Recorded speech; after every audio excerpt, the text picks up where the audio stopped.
Hello YouTube, welcome to another video, and today I'm going to be going over my new PB in RSG, that is Random Seed Glitchless. I finally managed to beat my PB, and not only beat my PB, but get that sub 30 I've been looking for. And not only did I get sub 30, I broke the sub 25 minute barrier. Yes, this PB improved my RSG time by almost 6 minutes. Absolutely insane. This run is incredible, and I'm so proud of it. And let's get into it. So I spawn here and I immediately see a village, and obviously it's not like the best thing, but I also saw a lava pool already. I forgot to mention that. So a village and a lava pool, it's definitely a playable seed. And I go over here and, get ready to play the seed. By the way, this is my Halloween skin. I'm using it for October. It's supposed to be a spooky kind of black cat, evil yeti thing. I really like the skin. I think it looks really cool. It's definitely unique. But yeah, let me know down in the comments if you guys actually like the skin or not. I haven't had much feedback on it, which makes me think that it's bad, because if you guys like the skin, you guys would probably tell me on my streams, oh, I really like the skin, but instead you guys are just like, oh, what's the skin? And then I tell you, and then you're like, don't say anything. So I'm assuming that you guys just don't like the skin. As you can see here, I struggled to pick up the cobble block I mine, which is kind of funny. One thing I want to say about this run is this was actually my very first run of the stream. I was literally streaming for like 1 minute and I got this run. So like I wasn't even warmed up or anything. I hadn't played Minecraft at all. So it's kind of crazy. I managed to just get PB just like that. I definitely wasn't doing things very fast in this overworld. I kind of was doing things in a weird order. It's fine. You don't necessarily need maximum efficiency all the time, but I feel like I could have saved 30-40 seconds, especially here. I don't know what I'm doing. Like I didn't need to go back for this bed. I needed to just find the golem and get iron, but of course hindsight, and of course this was my first run of the day, as I said, so it's not going to be perfect. I make my way up here because it's the halfway point of the village, the well, which means the golem's going to spawn nearby. And I make sure I have blocks in my hotbar. I hit the golem, pretty normal stuff. Kill the golem, at this point, I don't know where I'm going to get my flint for the portal, and I don't know where I'm going to get food. And at this point, I think I decide that I'm just going to enter the nether without a iron pickaxe. And one of the main reasons I did that is because the golem dropped me 5 iron. I could have done cod bucket trades and all that, but the golem gave me 5 iron. So I only need obviously 3 for bucket, 1 for flint and steel, and I have 1 iron contributing to the 3 I need for an iron pickaxe. So I only need 2 iron from a bastion. I think that it's worth it playing like that, because if you have 1 iron going into the nether, you're likely going to get at least 2 from a bastion. It's pretty rare that you don't get at least 2. So I like to play with no iron pickaxe if I get 5 iron from the golem. If I got 4 iron from the golem, then I probably would have done cod bucket strats. And the thing with that is, yes, you enter the nether with everything you need. But cod bucket strats usually take a long time, and so I didn't want to do that, obviously, So yeah. Get my flint there from the water. So yeah, I guess it's kind of interesting. Those little things, like the golem dropping an extra iron, kind of contribute to what I do in the run. Would have been interesting to see how what time I would have finished if I had done cod bucket. It probably wouldn't have made too much of a difference, to be honest. Obviously I do end up getting iron from the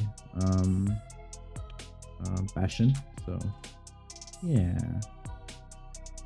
Here I'm just making my way back to the lava pool, and it's looking like it's going to be a 5:30-ish enter, which isn't amazing, but it's definitely good enough for sub 30, and Overworld, very, very, very below average. Entering that time without an iron pickaxe is just not like great. I definitely didn't. At the time, I wasn't thinking this is PB pace. Definitely not. It's kind of just first run of the day. Let's play it out. Let's see what happens. But of course, the most important part of a speedrun is always the nether. So, you know, obviously, spoiler alert, I get a pretty good nether, and I'm able to play off that, which is wonderful. And here I build my portal. You know, I feel like my portal building is okay. Definitely could be faster, but I really don't see the point in practicing portal making. What, you save like 2-3 seconds? Maybe if I was going for world record, you know. Right away I see the bastion. I'm like, okay, let's go. I don't have to scan for it.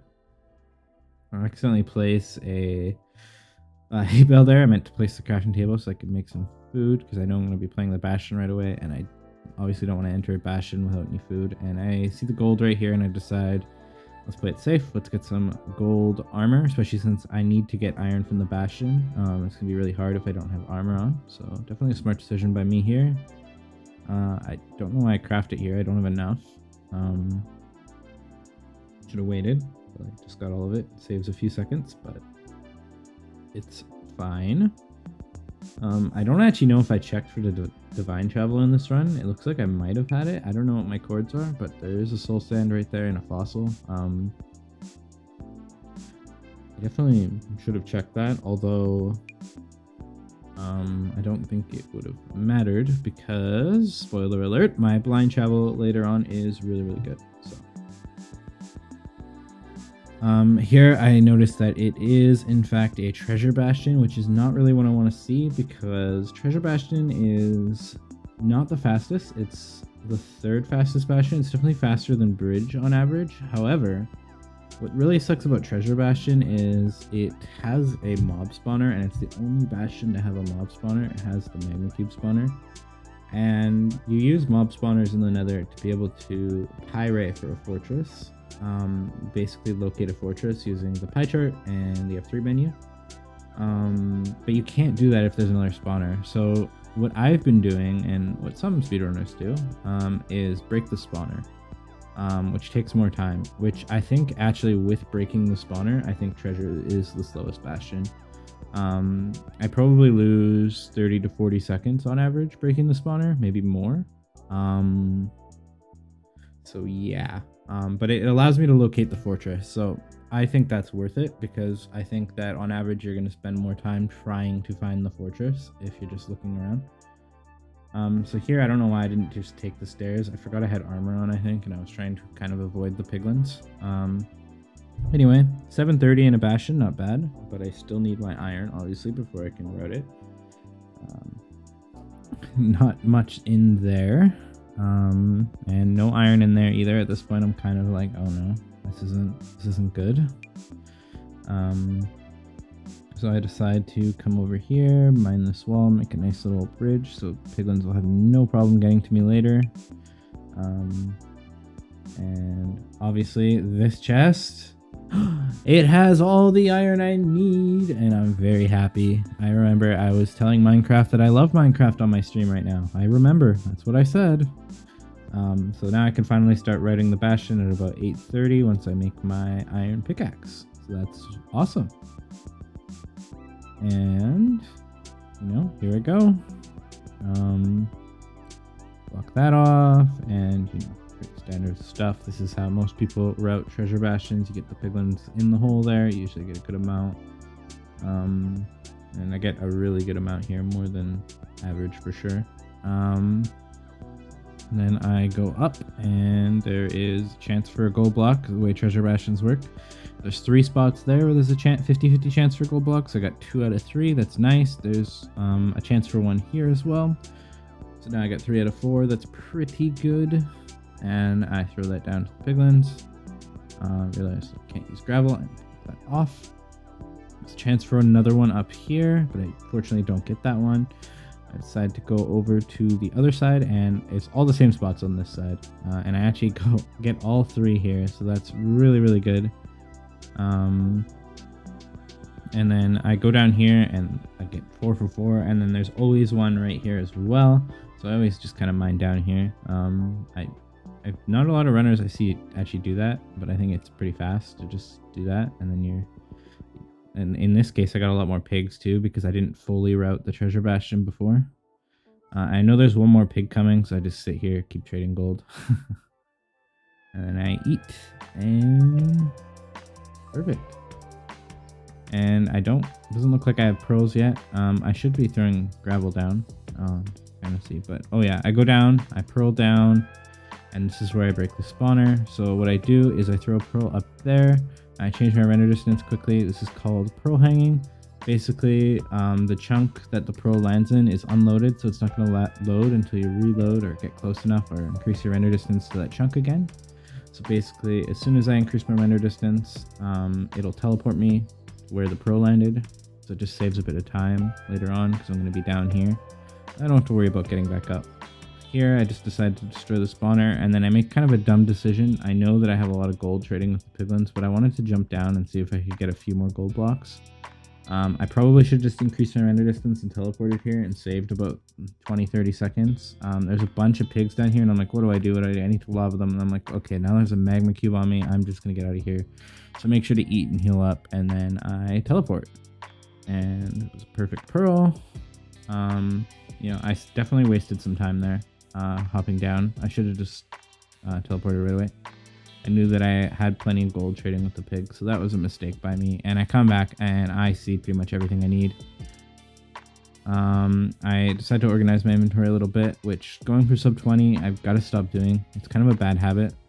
I could have just left. I have everything I need in my inventory right now. I could just leave. But instead I waste another 30 seconds just trying to get absolutely everything from the piglins, which is just a waste. And I think I just picked up half the stuff I threw out anyway. So yeah, it's just a waste doing it that way. I think I wanted more fire res and a little more string maybe. But the truth is I had everything I needed here, so. And then I should just be looking for a fortress right now. I'm just taking my time, but it's okay. It was my first run of the day, so I can't be too mad at myself. So here's what I'm talking about with Pyre. Here I noticed that the fortress must be close, which is really exciting. And it's at 11 it increases, which means it's really, really close. Or at 12 it increases, okay. So here I'm going into the different chunks to see which direction the blue spawner loads in. And then I know that the fortress is in that direction. So I see it load in here, and I know that the fortress is somewhere in this direction, only 11 chunks away. So that's not far at all. And I pearl to where the fortress might be.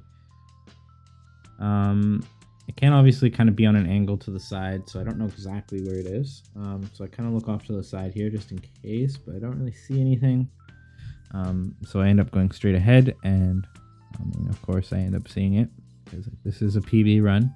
It's not really spoiling. I'm not gonna. It's not like suspenseful. It's not like, oh my goodness, does he not find the fortress? Oh my goodness, do they not find the fortress? Like, no, it's right there.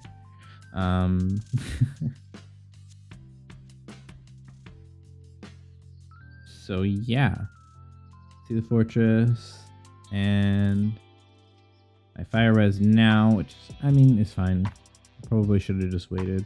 But it's fine. Just wanted to play it safe, I guess. Throw a nice pro onto that convenient little island there. See the spawner, pro right in front of it. Eat again, heal up, and I begin killing blazes at 13 minutes, which is really good pace for sub 30. This is when I realized, I'm like, okay, this is PB for sure. Well, not PB for sure, but PB pace, and I actually get a raid right there, which is really, really awesome. Oh yeah, I don't think I mentioned I stream this on my main account and all that, so a lot of you may have saw this live. This is really cool. That fire just didn't want to go out. Here, I begin to clear out the spawner. So yeah. Usually on my PB runs, I have absolutely terrible blaze drop rates, but on this run, I actually had, I believe I went 7 for 13. So slightly above average. So, for once on a PB run, I actually had good blaze drop rates. Here I almost die, just getting crit out by the blazes, because I'm not the greatest at fighting blazes, I don't think. And yeah. Rod goes down there, I'm pretty sure. And now I have 5. And I just need 2 more rods and I'm out of here. And this is insane pace. At this point, I'm considering is sub 20 possible. I mean, with a good blind at this point. I get 6 rod there, and I could have just left on 6 probably, but I believe I waited for 7 and I had to kill a few more blazes and it took about a minute.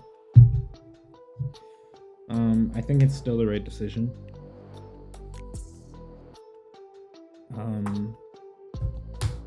Leaving on 7 is just a lot safer. In case an eye breaks and it's 0 eye, it would suck to kill this run, not have enough.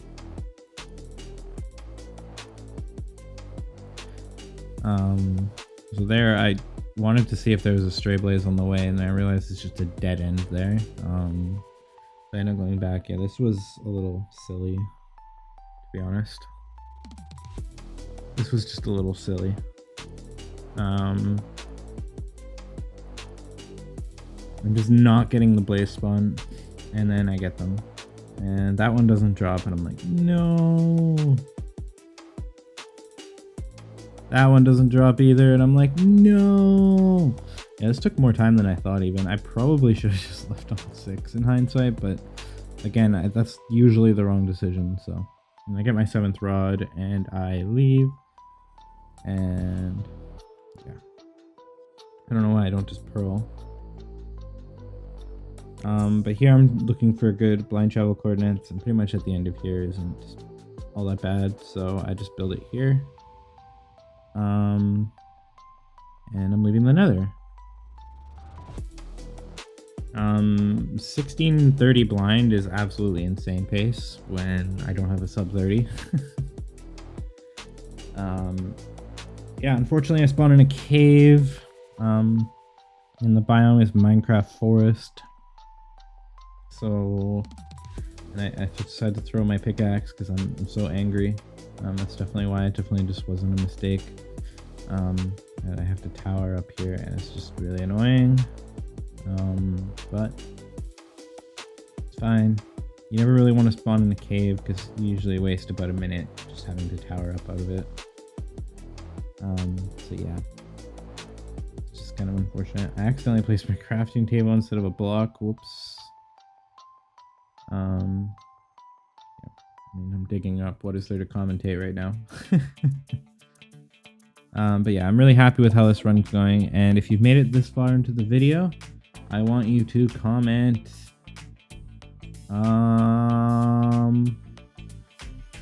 Pancakes. That's what I had for breakfast. So I want you to comment pancakes. Num num.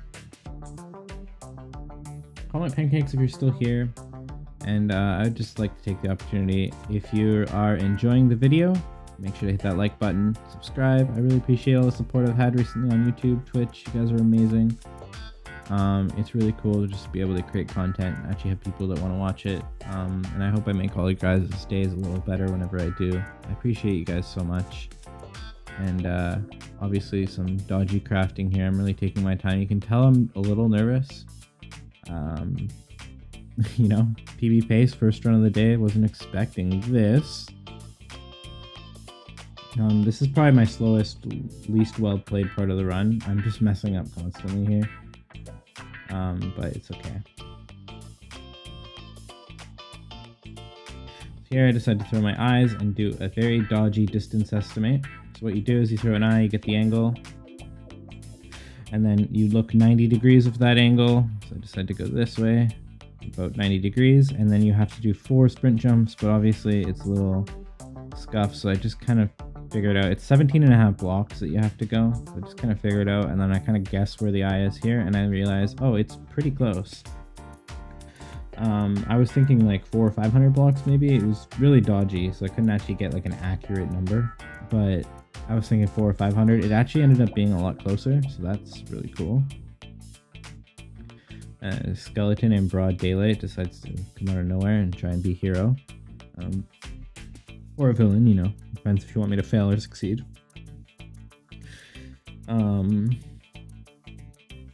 So yeah, I'm just looking for the stronghold at this point. I'm pretty sure that this is going to be PB unless I mess up. I'm thinking sub 30. I'm at this point, I'm not really thinking sub 25 is a possibility. Which, to be fair, is pretty reasonable. I thought I still had a few hundred blocks to go. I thought, you never know how the stronghold nav's going to go. You never know how the dragon perch is going to go. I mean, I wasn't really thinking about it too much. I was just kind of focused on the run, but also, at this point, I would have had no idea that sub 25 was even a possibility, and it's absolutely insane that I managed to pull it out. I mentioned that was the worst part played of the run, but this is when I start playing absolutely amazing and popping off maybe more than I ever have. I really finish out this run. I notice, oh my god, it's like 2 chunks from me. It's like literally right here, because I didn't go that far off angle. I know that, and it completely changed direction. So I know it's like right here, and I'm like, oh my god. But I focused. I didn't really pay attention. I focused. I triangulated fairly well here. It's definitely a weakness on my game, so you might look at it and say, well, this triangulation isn't great. For me, it's really good. For me, being able to figure out the exact chunk as quickly as I do here is really good for me.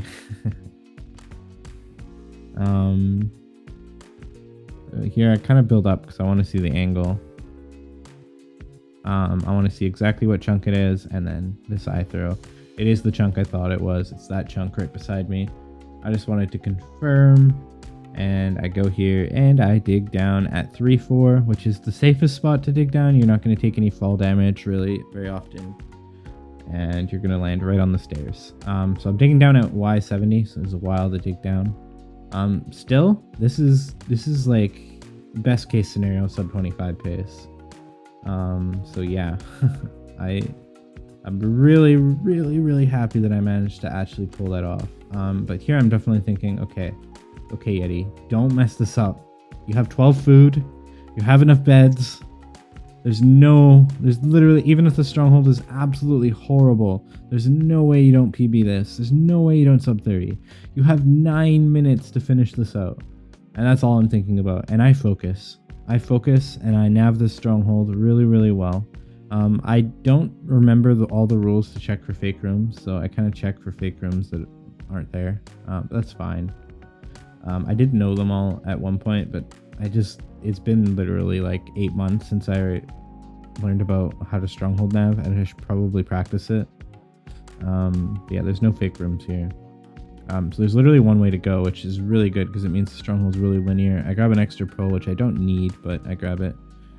And obviously right here I see the portal room. I think I nabbed that correctly besides checking for fake rooms that weren't there, obviously. Fill in the eyes. I need 3 more, so I craft 3 more eyes, and I'm entering the end at 22:30-ish, because remember the game time's behind the real time.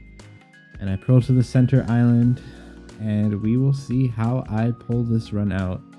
This run was insane. I couldn't believe that I was in the end this fast. Fastest pace I've ever been in the end. First run of the day. And I hadn't played Minecraft the day before. I hadn't warmed up at all. And here I make a really bad mistake. I'm used to one cycling on that side, and I completely misplaced the crying obsidian, which means that I can't one cycle on the side that I'm used to, which means that I might need more beds to complete the one cycle, but no worries, I have enough. So no worries, I didn't need to worry about it. The other thing is I don't have a bow to half bow, which is a strategy where you shoot down a lot of the towers, which gives the dragon a higher chance of perching faster. But I wasn't too worried about it. Here I realized, wait, this could be sub 25 if the dragon perches. I literally didn't realize it until now, and I think I said it.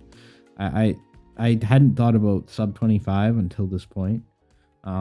But I was just happy if the dragon perched before sub 30. I didn't even really care. I mean, yeah, of course I cared, but yeah, I think when I paused and checked the time, I'm like, wait, this is sub 25 pace.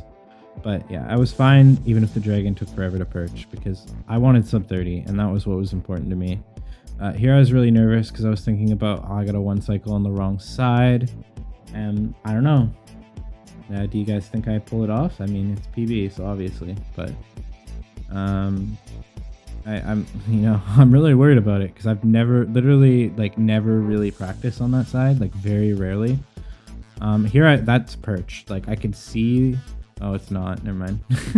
It tricked me right now. It didn't really trick me at the moment, but that looked like a perch. It's very high. Oh yeah, here's a perch because it's high enough up and it's circling the tower, and I see the snap and I pearl, and I definitely threw this pearl over. Oh no, the one cycle. I'm late. Oh no, how do I pull it off?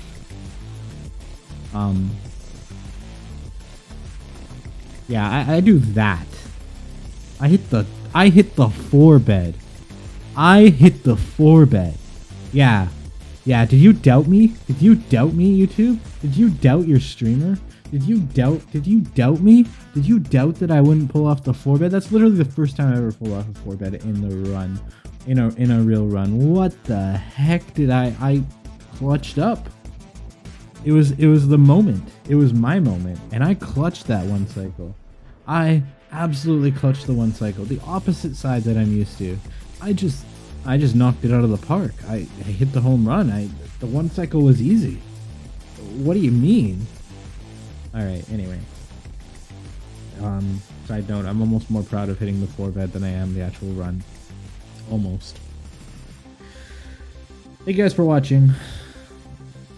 Super happy I got this PB. I'm going to be speedrunning FSG more again over on my channel, going for sub 10. I'll be going for sub 20 over on my Twitch in RSG. So make sure to go watch me live if you want to see me get my next PB live. Thank you for watching. Bye everyone. You guys are the best.